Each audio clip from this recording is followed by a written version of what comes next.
അല്ലാഹു നമ്മെ ഈ രോഗത്തിൽ നിന്ന് കാത്തുരക്ഷിക്കട്ടെ. ആമീൻ. ഉറക്കാമീന്നുറ.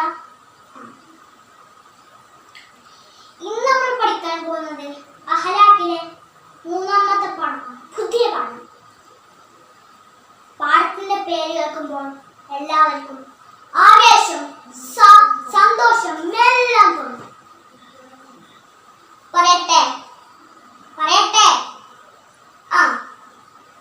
മുത്തുനബിയുടെ തൊട്ടടുത്ത് ഒരു സീറ്റ്. നിങ്ങൾക്ക് എല്ലാവർക്കും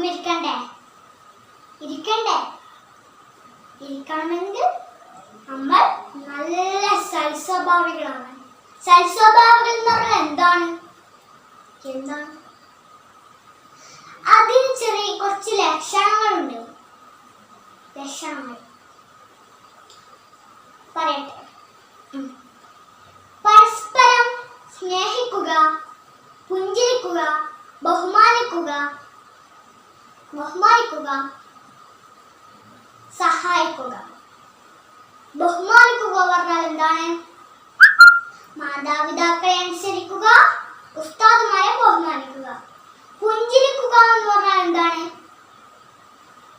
ഗൗരവം നിൽക്കാതെ പുഞ്ചിരിക്കുക. എന്നാൽ നമുക്ക് ഒരു ചരിത്രം പഠിക്കാം. എല്ലാവരും അഖ്ലാഖിലെ 3-ാമത്തെ പാഠം എടുത്തോ. എല്ലാവരും 3-ാമത്തെ പാഠം എടുത്തോ. പാഠം 3, മുത്തുനബിയുടെ തൊട്ടടുത്തൊരു സീറ്റ്. എല്ലാവരും എൻ്റെ കൂടെ ഇല്ലേ? ഉണ്ടോ? ഒരിക്കൽ നബി സല്ലല്ലാഹു അലൈഹി വസല്ലം ഒരു വഴിയിലൂടെ നടന്നു പോകുകയായിരുന്നു.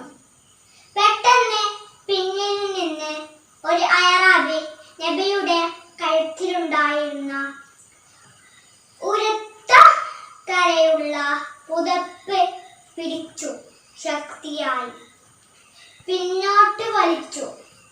പുതപ്പിന്റെ കര തട്ടി നബിയുടെ കഴുത്തിൽ പാടുണ്ടായി.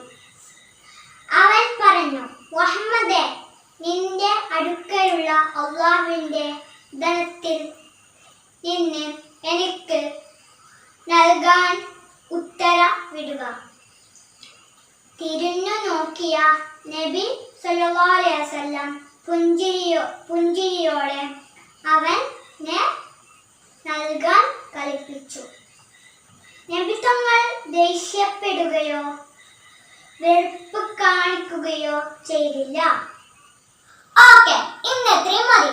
ഈ പാഠത്തിലുള്ള എല്ലാ വാക്കുകളും നിങ്ങൾ ചെയ്യുക. നമ്മൾ എന്താണെന്ന് പഠിച്ചത്? സൽസ്വഭാവികളെ കുറിച്ചല്ലേ? സൽസ്വഭാവികളുടെ ലക്ഷണം എന്താണ്? ബോർഡിൽ നോക്കിക്കോ. പരസ്പരം സ്നേഹിക്കുക, ബഹുമാനിക്കുക, പുഞ്ചിരിക്കുക, സഹായിക്കുക.